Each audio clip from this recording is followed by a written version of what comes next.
Hello. 2 ദിവസത്തെ ലീവിന് ശേഷം ഇന്ന് വീണ്ടും സ്കൂളൊക്കെ ഉണ്ടല്ലോ. ഈ തിങ്കളാഴ്ച ദിവസം കുട്ടികളെക്കാൾ മടി നമ്മളെ അമ്മമാർക്കാവൂലേ. അങ്ങനെ മടി പിടിച്ചിരുന്നിട്ട് കാര്യമില്ലല്ലോ. പിള്ളേർക്ക് സ്കൂളിൽ പോകേണ്ടതല്ലേ. ആദ്യം തന്നെ കടലക്കറിക്കുള്ള കടലൊക്കെ ഒന്ന് വേവിച്ച് മാറ്റി വെച്ചു. പിന്നെ ചോറിനുള്ള അരി ഇട്ടു, ചായ വെച്ചു. ഇതിന്റെ ഇടയിലെ ഒരു ഗ്ലാസ് ചായയും കുടിച്ചു. പിന്നെ കുടിക്കാനുള്ള വെള്ളം തിളപ്പിക്കാൻ. ഇനി നമുക്ക് കടലക്കറിക്കുള്ള മസാല ഒക്കെ തയ്യാറാക്കാം. ഒരു പാത്രം വെച്ച് ചൂടാവുമ്പോൾ എണ്ണ ഒഴിച്ച് അതിലേക്ക് പട്ട, ഗ്രാമ്പു, ഏലക്കായ ഇട്ട് നമ്മൾ അരിഞ്ഞു വെച്ചിരിക്കുന്ന സവാളയും കൂടി ഇട്ട് നന്നായി വഴറ്റി കൊടുക്കുക. എന്നിട്ട് ഇതിലേക്ക് ഇഞ്ചി വെളുത്തുള്ളി ചതച്ചതും ഒരു പച്ചമുളക് അരിഞ്ഞതും തക്കാളി അരിഞ്ഞതും കൂടി ഇട്ട് നന്നായി ഒന്നും കൂടി വഴറ്റിയെടുക്കുക. തക്കാളി നന്നായി വന്നതിന് ശേഷം അതിലേക്ക് ആവശ്യമുള്ള മസാലപ്പൊടികളൊക്കെ ഇട്ട് കൊടുക്കുക. ഇനി പൊടികളിലൊക്കെ പച്ചമണം മാറുന്നവരെ ഒന്ന് ഇളക്കി കൊടുക്കുക. ഇനി ഇതിലേക്ക് ആവശ്യത്തിന് വെള്ളം ഒഴിച്ചു കൊടുക്കാം. വെള്ളം നന്നായി തിളച്ചാൽ നമ്മൾ വേവിച്ച് വെച്ചിരിക്കുന്ന കടലയും കൂടി ഇട്ട് കൊടുക്കാം. ഇനി ഇതെല്ലാം കൂടി ഒന്ന് മിക്സ് ചെയ്ത് കൊടുത്ത് കുറച്ചു നേരം അടച്ചു വെച്ച് വേവിക്കാം. പിന്നെ ഇത് പിള്ളേർക്ക് സ്കൂളിൽ കൊണ്ടുപോകാൻ വേണ്ടിയിട്ട് ഉണ്ടാക്കിയതാണ്. മാങ്ങ ഉപ്പും മുളക് ഇട്ടതാണ് കേട്ടോ.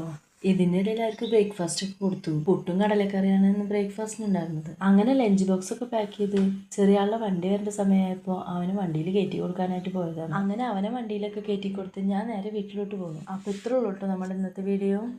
ഇഷ്ടപ്പെട്ട ലൈക്ക് ചെയ്യുക, കമൻറ്റ് ചെയ്യുക, ഒപ്പം സബ്സ്ക്രൈബ് ചെയ്ത് സപ്പോർട്ട് ചെയ്യുക.